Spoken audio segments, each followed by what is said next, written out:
Toujours le même thème, tandem. Avec Vincent, c'est Vincent Sourire ou bien Vincent Larme. On est sous le charme. Yeah.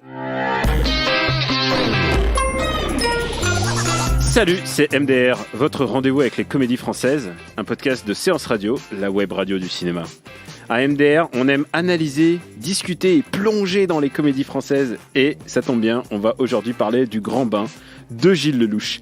À mes côtés, j'ai deux nageurs, Hugo Alexandre. Salut Daniel. Et Max Besnard. Coucou. Ça fait 2 ans que je travaille pas. J'ai l'impression que tout ce que je touche se transforme en échec. T'es pas David Bowie, papa. Tu le sauras jamais. Moi, j'ai trouvé plus dépressif que moi, j'ai l'impression. Je m'appelle Delphine, je suis alcoolique. Ce qui m'a sauvée, c'est mon équipe de natation synchronisée masculine. Assez prometteuse, je dois dire. Alors pour être dans cette équipe, il faut allier la volonté, la grâce, le rythme et une grande hygiène de vie. Tu t'en sens capable de ça? Bon, tu sais nager au moins? Ouais, pas mal, enfin... Bon, bah c'est bon, t'es dans l'équipe. C'est bon, on te veut dans notre équipe. C'est le Grand Bain. C'est un film un peu inattendu. Et je vais vous dire un truc, j'attendais pas Gilles Lellouche à un tel level. C'est-à-dire, c'est vrai que pendant des années, il a joué le rôle du gros lourdeau au cinéma, avec plus ou moins de réussite. Et au fur et à mesure, je sais pas ce qui se passe, mais c'est comme s'il reprenait du poil de la bête, ou je sais pas, il avait ses projets à lui. Et... Le truc, c'est que lui, en tant qu'acteur, il a pas une palette énorme, et donc du coup, on lui donne souvent le rôle de gros beauf, ce qu'il est peut-être pas dans la vie, et ça se voit dans son film qui est assez fin, assez... Et c'est ça pas du tout beauf. Et c'est ça qui est assez bizarre, c'est-à-dire que ni trop beauf, on avait complètement oublié Narco presque. Et là, tout d'un coup, on voit un film qui, en plus, joue sur une fibre très très très particulière, qui est le drame social. La comédie sociale, je vous dis, c'est Omaha Beach, entre les meufs qui font du bowling pour racheter leur hôpital. Enfin, on en a vu l'équipe de ping-pong qui font. Et là, c'est le coup-ci, c'est quand même une équipe qui fait de la nage synchronisée. Et c'est même pas une idée si originale que ça, puisque c'est ça qui est assez marrant, c'est qu'ils se disent ouais, on va faire de la nage synchronisée, on va faire une équipe et tout. Puis ils regardent Google et en fait ils se rendent compte qu'il y a plein d'autres gens qui ont déjà fait ça. Non, et puis même l'idée du film, ça reprend un petit peu le même système que Les Rois du Patin, par exemple, dont je sais que Gilles Lellouche est très fan. Mais pour autant, c'est pas du tout traité de la même manière. C'est-à-dire qu'on se moque pas du fait que ces mecs font de la natation synchronisée, finalement. Tous les gags sont basés sur qui ils sont et pas du tout sur... Parce que, en fait, ça aurait très vite tourné à vide s'ils se contentaient de montrer des mecs qui font de la natation synchronisée et que ce soit ridicule. Oui, et en fait, il y a très peu de scènes de natation synchronisée, finalement, et... c'est assez drôle, mais c'est drôle plus parce que c'est un peu piteux, un peu nulos, mais c'est pas flamboyant. C'est-à-dire ce qui est quand même assez fort pour appuyer tes propos, c'est que pas à un seul moment enfin en tout cas moi je me suis dit oh là là ils sont absolument ridicules parce que ils savent pas nager, etc. On se moque jamais d'eux à travers la natation. Et je trouve ça très intelligent, et d'autant que les quelques rares dialogues qui tournent autour de ça, c'est-à-dire oh là là vous êtes des garçons et vous faites de la natation synchronisée, c'est un sport de filles, mais en fait c'est juste quelques personnages et quelques répliques isolées, c'est des persos qui passent pour des abrutis à ce moment-là, et justement je trouve qu'il a réussi vraiment à déverrouiller ça dès le début et à en faire quelque chose qui va bien au-delà des apparences. Et alors, c'est ça qui est aussi intéressant, c'est que c'est premier cas de figure, une comédie sociale, donc très très compliquée, c'est très vite facile de faire plombant, et en plus de faire un film choral. Et alors là, c'est encore plus casse-pipe. Avec que des personnages dépressifs aussi. Que des cubs. Que des cubs dépressifs. C'est un peu le personnage de comment il s'appelle, de Franck, joué par Steve Carell là, dans Little Miss Sunshine, mais multiplié par 10-12 personnes. Ils ont tous un blême. Avec chacun sa spécificité, c'est ça qui fait qu'il y a une espèce d'alchimie de groupe qui se met en place. Et aussi parce qu'en fait, son film est assez long. Ça dure plus de 2 heures, je crois. Ouais.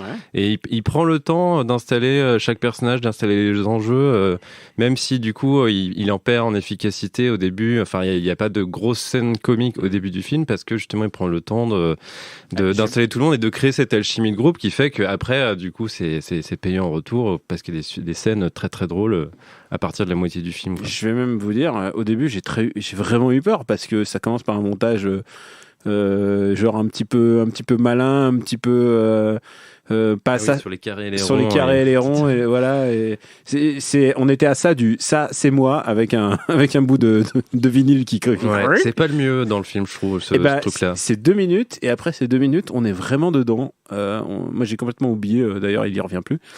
Et surtout, il y a un casting de choix, quoi. Ouais, complètement. Et une fois de plus, alors j'imagine que tu vas nous détailler le casting, Daniel, mais c'est vrai qu'une fois de plus, moi, je suis tombé complètement amoureux de Philippe Catherine, qui est toujours aussi extraordinaire devant une caméra. En plus. Non, mais il est fabuleux, ce mec. Comment il fait? Sa seule présence à l'écran, moi déjà, ça me file le sourire, ça me fait rigoler. Quelle que soit la réplique qu'il balance, il est physiquement génial et il interprète le personnage, là en l'occurrence, de façon magistrale. Et puis complètement bluffé aussi par le personnage de Jean-Hugues Anglade qui joue. Alors évidemment, Bowie encore, wannabe. c'est ça, le David Bowie français raté, ça fait beaucoup à supporter. C'est un vieux rocker complètement ringard que sa fille adolescente trouve nullissime et qui vit dans son camping-car et qui fait des galas complètement miteux à droite à gauche pour essayer de survivre. Et lui, je trouve qu'il apporte vraiment quelque chose de surpuissant dans l'équipe. On va s'écouter un petit extrait. Putain de bordel de merde. Championnat du monde, c'est un fantasme. Qui est pour? Hop, allez, c'est bon. Qu'est-ce que j'écris là? Équipe de France. Et pourquoi pas les hommes dauphins? Non. Arrête, Qu'est-ce que vous croyez hein? C'est comme ça que vous allez gagner? Je veux juste participer. Participer, fils de pute! Oh non, mais arrête de rigoler, vous allez tous vous mettre en tenue, on va aller courir! Je suis pas mes habits pour courir là. Ah bon, on s'en fiche. Allez, gros sport! Oh la putain! Tu es une grosse connasse. On va chercher la fille qui est en nous. Moi, il n'y a pas de fille en moi. Bien sûr que si, abruti. T'en perdras pas tes trucs pour autant. Au contraire, t'en gagneras peut-être un peu. Il y a des sacrés punchlines quand même dans ce film. Il y a des bonnes punchlines. Et surtout, alors, on a parlé des cums, mais il y a aussi la surpuissance de Virginie Efira et ensuite de Leila Bekti, qui sont un peu les traîneurs, les mercastratrices, hein, Les coachs. Ouais, les coachs, elles sont très dans la veine Jeanne et Serge pour les plus vieux, c'est-à-dire les coachs qui tabassent les élèves. Ouais, Full Metal Jacket. Ouais. Alors Virginie Efira, elle est plus dans le registre de la bonne dépressive qui rejoint vite la team au fond de l'eau, et j'allais dire même bien au fond. Elle est super, elle est géniale. Elle est vraiment géniale. Elle est fabuleuse. Et puis moi je dirais aussi une mention très très spéciale à Marina Foïs qui est géniale en épouse complètement comment dire, j'avais presque désabusé, mais en même temps elle soutient donc elle est mariée à Mathieu Amalric dans le film, qui est vraiment le plus gros dépressif des dépressifs de toute l'équipe. Il a totalisé tous les films dépressifs qu'il a fait, il les a réunis en un. Moi qui kiffe pas du tout Mathieu Amalric d'habitude, justement parce qu'il a ce côté très dépressif, un peu autorisant, lourdingue à la française que je déteste, bah là je le trouve parfait. Ah, moi je trouve brillant souvent et je trouve brillant souvent. Bref. Je veux dire, même dans James Bond, j'arrive à l'aimer, si tu veux. Waouh, ça va loin là. Mais tout ça pour dire que voilà, Marina Foïs qui joue son épouse et qui réussit à constamment être derrière lui face à l'adversité. Et je trouve que justement, elle permet aussi d'ancrer toute cette histoire dans la réalité, et ça donne quelque chose de vraiment très très chouette. J'adore ce personnage. Le nombre de personnages qui existent dans ce film, en fait. Il y a les mecs qui font la session synchronisée, il y a tous les personnages à côté, il y a peut-être 10 personnages qui existent, quoi, qui sont écrits. Et même Félix Moati a ses 2 petites minutes. Non, mais et même la mère de Guillaume Canet qui est jouée par Claire Nadeau aussi. Ah oui. Chaque acteur, j'ai l'impression que c'est la meilleure personne pour jouer ce rôle-là. Donc je sais pas comment ça s'est goupillé à l'écriture, s'ils pensaient déjà aux gens, ou alors si eux-mêmes ont participé à l'écriture de leur rôle en improvisant, je sais pas quoi. J'ai lu quelques rares. Alors la critique est assez unanime. J'ai lu quelques rares critiques des gens qui disaient ouais, mais ils sont utilisés justement. on n'essaie pas de, ils sont pas là pour nous surprendre, ils jouent un peu sur leur registre. Et en Paul même temps, Ward qui fait aussi le chef d'entreprise complètement raté et malheureux et j'irais pas jusqu'à dire qu'ils sont dans leur il est dans le boulevard de game quoi. Récent quoi. Ouais, dans le boulevard le Dark Boulevard quoi. Ouais, le Dark Boulevard. Mais moi j'ai reconnu mon boulevard. Voilà, le truc c'est que, et c'est aussi ça qu'une comédie, c'est utiliser les gens à bon escient quoi.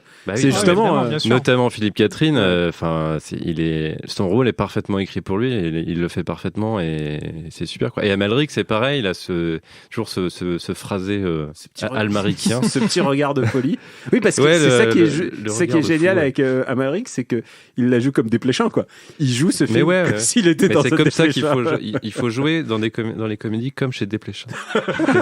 c'est ça l'enseignement tiré de ce film. Ça vire un peu à l'orange? Non. J'ai mis l'autre bronzant. Tu te ranges? Allez, je te rends, ouais. Tu te ranges jamais, toi? Non. Ça m'empêche pas d'avoir peur. T'imagines un peu ce qui se raconte autour de lui?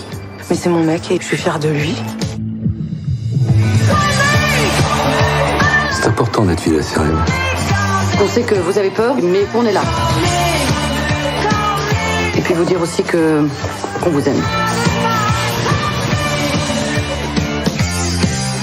Tu bougeais ta tête comme un rocker, tu grattais ta guitare invisible, Max. Tu voulais nous parler de la bande son et surtout de nous dire tout le bien que tu penses de Phil Collins. J'adore Phil Collins. Oui, non, God, monsieur. Bien sûr. Voilà.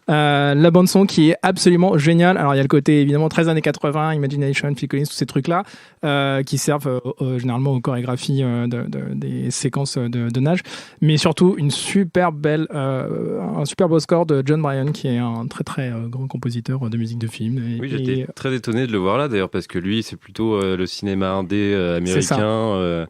Paul Thomas Anderson, Greta Gerwig, il se retrouve chez Gilles Lelouch et ça marche très bien. Non mais en fait From Pitié et tout Gilles Lelouch. Il a fait quelques films d'Adam McKay aussi et quelques comédies un peu grasses. Il est vraiment pas là par hasard et vraiment très très belle bande originale et il fallait le souligner aussi. J'ai l'impression qu'on est tous amoureux de ce film. Grave. Non mais vraiment. Moi je trouve que c'est la meilleure comédie de l'année.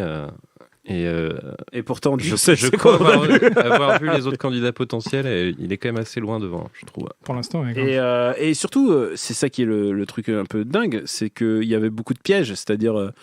c'est vrai qu'on flippait un peu. On a flippé un peu. J'ai reçu des SMS, j'aurais dit, parce que j'avais tweeté quand je l'ai vu, justement, j'avais vu juste après Cannes, et il y a des mecs qui m'ont dit mais t'es sérieux, et c'est pas un peu dépassé les mecs qui font de la nage synchronisée, parce que c'est pas nouveau justement, et le film il fait référence et se moque même de ça, que c'est pas nouveau. Il y a même un autre film sur la nage synchronisée qui est en train de sortir, qui va sortir en Angleterre. Exactement le même sujet en fait. Ah oui. En fait, dans les deux cas, c'est inspiré de l'équipe suédoise de natation synchronisée masculine. Donc non, mais vraiment, il y a un truc il y a une vista que ce film a récupéré. Il évite ce qui est un peu délicat, c'est-à-dire le film qui parle que de couilles. Ouais, il évite la beaufrie, il évite la moquerie, il évite plein d'écueils qu'on pouvait craindre.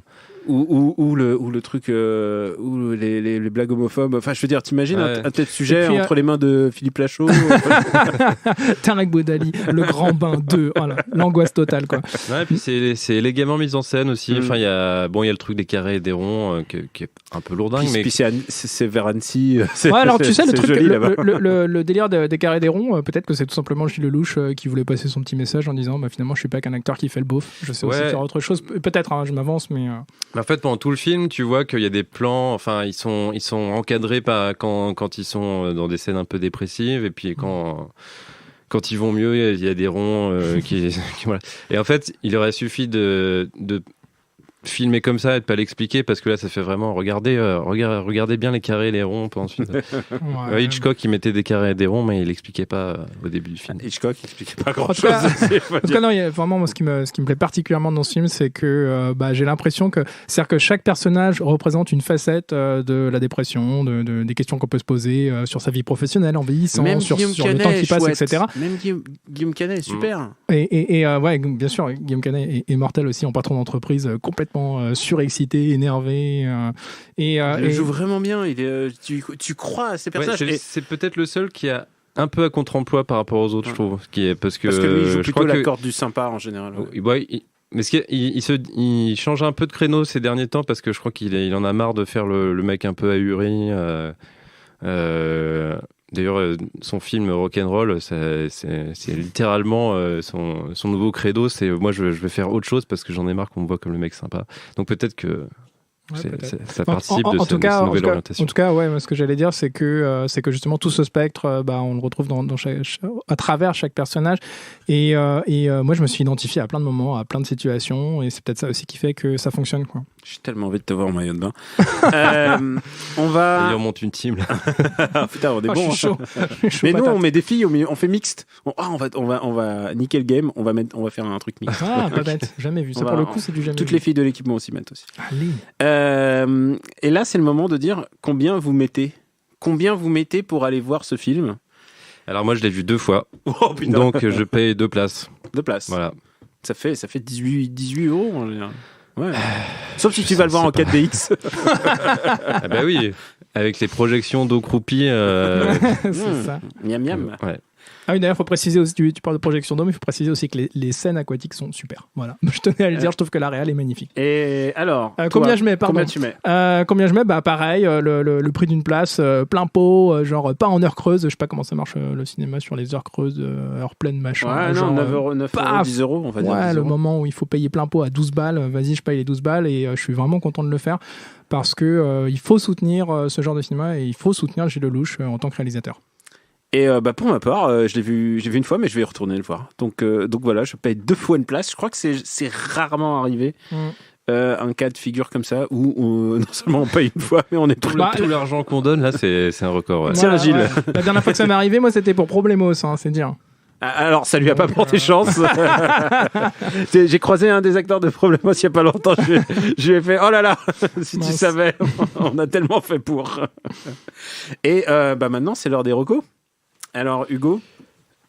Eh bien, moi, je vais recommander Narco, qui est le précédent film de Gilles Lelouch, qu'il avait co-réalisé avec Tristan Roy, mais c'était quand même son premier film, techniquement, qui était déjà un film très drôle, assez ambitieux dans la mise en scène, avec déjà Guillaume Canet et Benoît Poelvoorde.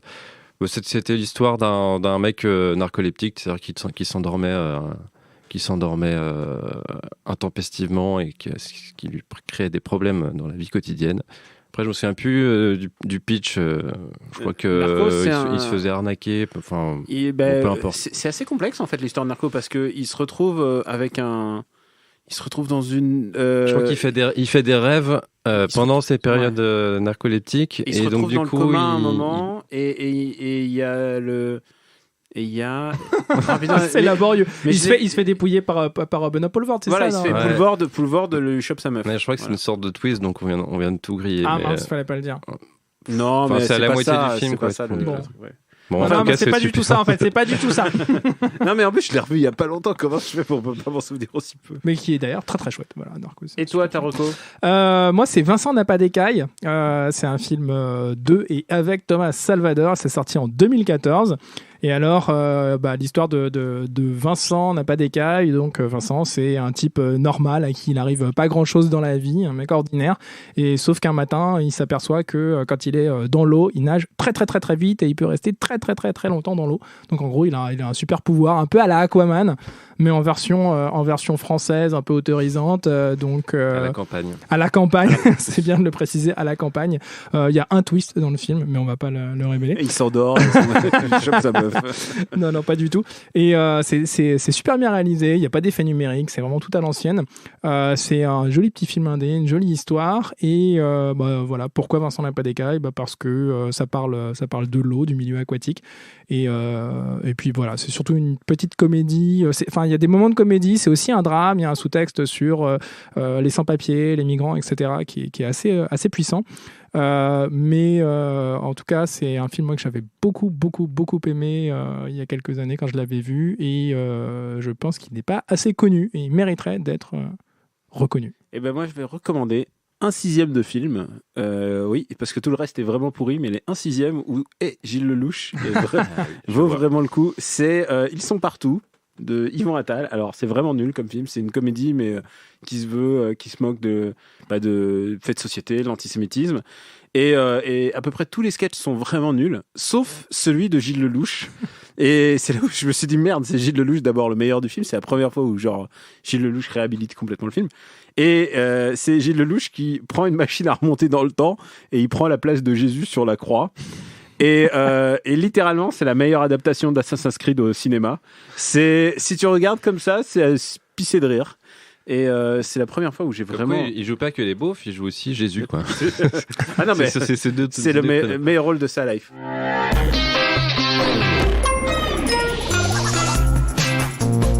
Merci à Jules, notre coach à la technique. Pour nous retrouver, c'est MDR sur Apple Podcasts et toutes les applis dédiées. Et puis aussi sur SoundCloud. Merci de vous abonner, de laisser des commentaires et d'en parler autour de vous. La semaine prochaine, on a une autre comédie. Je sais pas si elle sera aussi bien, mais on verra bien. On vous dit à la semaine prochaine. Ciao.